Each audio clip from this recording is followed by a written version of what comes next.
semangat ya anak-anakku di rumah. Semoga murid-murid kelas 3A semuanya pada sehat-sehat, dan masih tetap menjaga diri, rajin cuci tangan.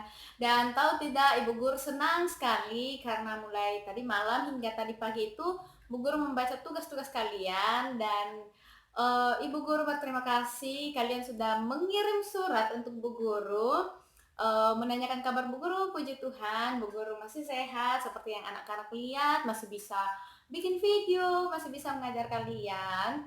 Dan uh, Ibu bersyukur karena semuanya, keluarganya juga baik-baik semua di rumah ya. Dan Ibu baca, banyak yang sudah rindu, ingin sekolah. Bu Guru juga sudah sangat rindu. Walaupun kita tiap hari belajar melalui YouTube ini, tapi memang berbeda ya nak ya, kalau kita ketemu langsung dengan hanya melalui media seperti ini, media komunikasi. Dan Ibu juga sebenarnya sangat mengharapkan dan Ibu lebih senang mengajar kalian secara langsung di sekolah.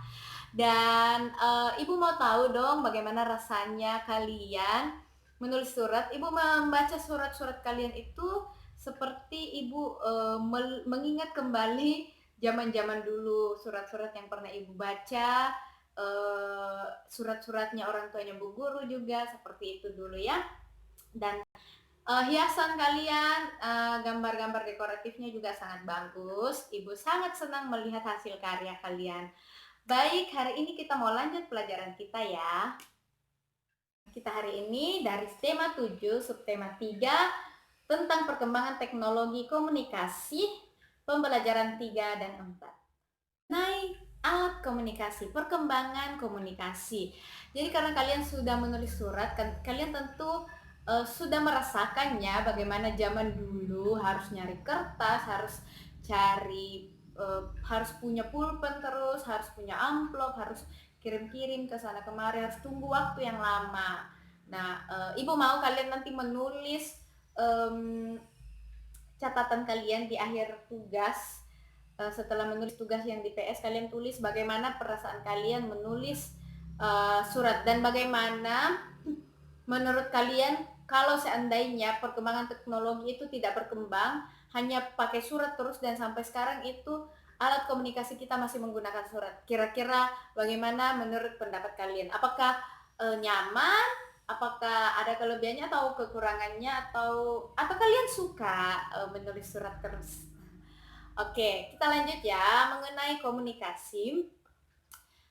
Alat komunikasi itu berkembang dari waktu ke waktu, dari zaman dulu sekali itu orang tua, orang nenek moyang kita malah pakai batu menulis, lalu ada kertas, lalu sekarang sudah punya buku, bahkan sekarang alat komunikasi kita itu berkembang ke internet, telepon, pokoknya udah sangat banyak sekarang yang bisa digunakan untuk menyampaikan informasi. Nah, kita bisa mengetahui perkembangan informasi itu lagi-lagi dengan menemukan di dalam teks, di internet, di majalah, bacaan, banyak sekali tempat untuk kita menemukan informasi tentang perkembangan teknologi. Nah, hari ini kalian masih harus mengetahui, membaca teks ya, dan menemukan inti-inti dari teks tersebut dibantu dengan kata-kata kunci. Untuk mengetahui bahwa hasil penemuan-penemuan di bidang komunikasi ini sangat bermanfaat bagi kehidupan manusia ya, termasuk kita sekarang sudah merasakannya. Nah, kalian silahkan buka Bu Pena halaman 60 sampai 61, dibaca teksnya di situ. Lalu juga kalian baca teks di tematik halaman 73 sampai 74. Dan untuk menambah pengetahuan, kalian juga harus baca tematik halaman 78. Jadi ada 3 teks yang harus kalian baca. Namun teks yang kalian harus lihat apa isi teksnya itu adalah yang di buku halaman 61. Silakan kalian isi peta pikiran yang ada di situ dengan kalimat-kalimat utama dari setiap paragraf di teks tersebut ya. sangat mudah karena ini sudah diulang-ulang dan Ibu harap kalian bisa mengisinya dengan baik. Mengenai alat atau media komunikasi, kalau kemarin kan kalian sudah bisa ya membuat surat yang sangat cantik, Ibu senang sekali melihatnya. Nah, itu karena kalian sudah bisa membuat gambar-gambar dekoratif untuk menghiasi surat-surat tersebut. Nah, unsur-unsur pada karya dekoratif itu dituangkan dalam media dua dimensi yang berbentuk gambar. Nah, unsur-unsur rupa yang disusun secara berulang itu dapat jadi pola, nak ya. Pola yang terbentuk itu bisa jadi hiasan. Jadi misalnya semuanya gambar bintang, bintang, bintang, bintang, atau lingkaran, segitiga, lingkaran, segitiga, lingkaran, segitiga. Itu namanya pola. Atau apalagi, atau garis lengkung, lingkaran, garis lengkung, lingkaran, itu pola semua. Jadi mengikuti bingkai ya. Dan itu kalian sudah mengerjakan dengan bagus. Masih ada tinggal beberapa yang masih belum terlalu terlihat, misalnya bidangnya menggunakan segitiga atau ini sebaiknya menggunakan penggaris supaya lebih rapi ya, kalian lebih rapi. Nah, pola sederhana itu disebut juga dengan pola dasar. Jadi pola sederhana itu kalau misalnya kayak segitiga saja atau cuman dua bentuk, dua garis seperti itu pola sederhana.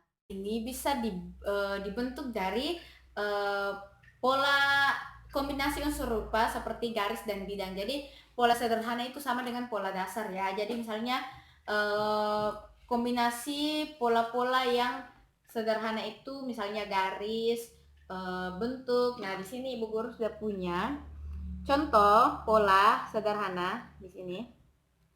Ibu menggunakan garis dan bentuk ya, bidang di situ Ibu campurkan membentuk pola untuk membingkai. Atau yang sederhana ini juga Ibu buat hanya garis dan titik. Jadi Ibu buat garisnya 55 dan titiknya 2. Jadi seperti itu, sangat itu pola sederhana. Juga ada yang namanya pola rumit. Kalau tadi pola dasar atau pola sederhana, ada pola rumit yang merupakan pola baru yang bukan lagi pola sederhana. Pola rumit itu seperti pada bingkai foto Bu Guru ini, kalian bisa lihat di sini. Ini terbentuk dari bentuk segitiga, tapi digabung-gabungkan sehingga dia terbentuk jadi lebih rumit. Nah, ini contoh pola rumit seperti itu ya. Nah, sekarang kalian kalau kemarin kalian menghias menggunakan gambar dekoratif itu di surat, nah sekarang Ibu mau mengajak kalian untuk membuat poster. Poster itu kalian hias, jadi buat dulu posternya, atau boleh sih kalian hias dulu bingkainya dengan hiasan dekoratif, lalu nanti di dalamnya terisi poster. Kalian lihat saja mana yang lebih mudah kalian gunakan ya. Tapi kalau sesuai dengan petunjuknya, buat dulu posternya baru nanti dihiasi ya. Nah, kalau kalian juga mau lihat contoh pola sederhana itu, kalian bisa lihat di halaman 74 tematik. Ini juga casing HP. Ini adalah salah contoh-contoh pola ya yang sangat bagus dan kalian bisa lihat contoh-contohnya di situ. Nah, sekarang kalian lihat Bu Pena halaman 62. Silakan siapkan bahan-bahannya. Ibu harap semoga tidak menyulitkan kalian bahan-bahannya. Kalau tidak ada kertas karton, gunakan saja yang bisa kalian gunakan sebaik mungkin, semaksimal mungkin. Ibu tidak mau kalian merasa kesulitan. Lalu buat posternya. Posternya kalau di contohnya itu ajakan untuk menggunakan internet secara bijak. Kalau untuk sekarang ini kalian bisa juga seperti contoh, bisa juga kalian buat poster ajakan untuk rajin mencuci tangan, rajin apalagi menjaga kesehatan atau berjemur pada pukul berapa, ya kan, maksudnya yang lebih kita alami sekarang untuk menghadapi coronavirus ya. Jadi anak-anakku boleh kreativitasnya terserah, yang jelas isi posternya itu mengajak ya. Ibu rasa ini sangat jelas tugasnya dan semoga kalian bisa mengerjakan dengan baik ya. Kalau kalian membuat karya dekoratif hiasan itu Kalian kan bisa menggunakan bentuk ya, seperti Bu Guru tadi menggunakan apa ini?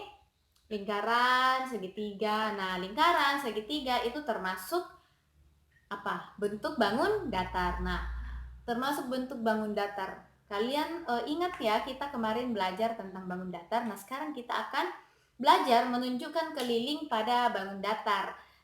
Keliling kan kalian masih ingat bahwa keliling itu menjumlahkan panjang seluruh sisi-sisi dari bangun datar tersebut. Nah, kalian bisa lihat di Bu Pena halaman 62, kita akan mencari keliling karena bangun-bangun datar tersebut sudah punya nama masing-masing. Jadi kalian tinggal menjumlahkan sisi-sisi setiap bangun datar tersebut dengan menggunakan nama pada bangun datar tersebut ya.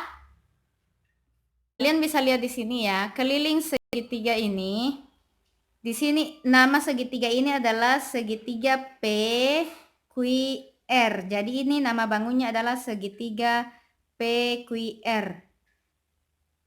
Keliling segitiga PQR ini dapat dihitung dengan jumlah panjang sisinya, jumlah panjang sisi PQ ditambah sisi QR ditambah sisi RP. Nah, seperti itu, RP atau PR sama saja. Seperti itu ya. Lalu sama juga dengan keliling persegi. Persegi ini namanya persegi A, B, C, D. Jadi, kelilingnya kalau dihitung itu jumlah sisinya adalah sisi AB, ditambah sisi BC, ditambah sisi CD, ditambah sisi DA atau AD. Nah, seperti itu. Ibu rasa kalian sudah paham ya. Sama dengan contoh bangun datar segi 5. Kalian hitung sendiri ya. Semoga kalian sudah bisa ya menghitung keliling. Intinya dijumlahkan setiap sisinya, dan yang penting kalian tahu ya nama-nama setiap sisi dari bangun datar tersebut.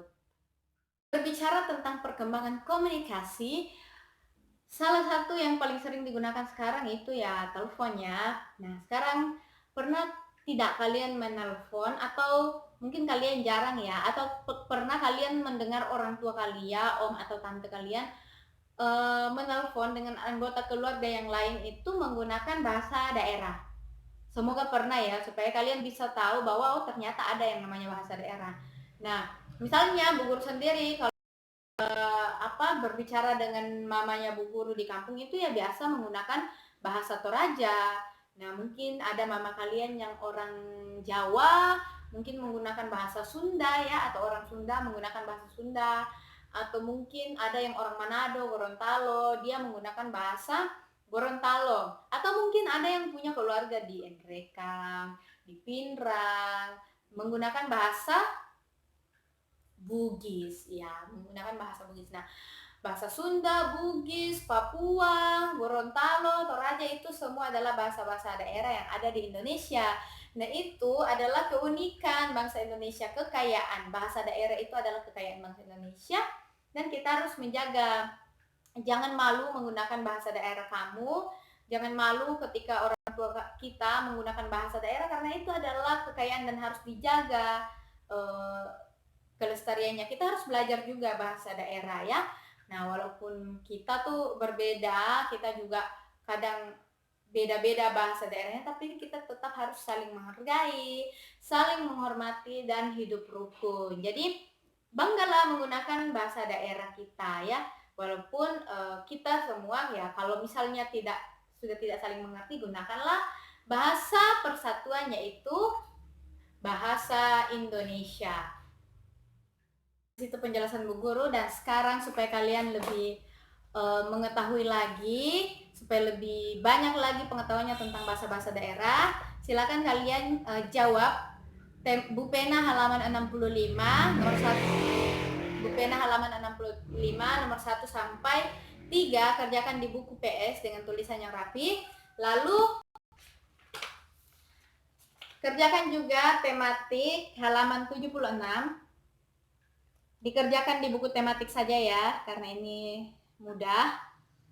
Kerjakan di buku tematik halaman 76, lalu kerjakan juga tematik halaman 80, Halaman 80, cukup kerjakan nomor 2, 3, dan 4. Kerjakan di buku PS. Jadi nomor 2, 3, dan 4 saja ya. Kerjakan di buku PS.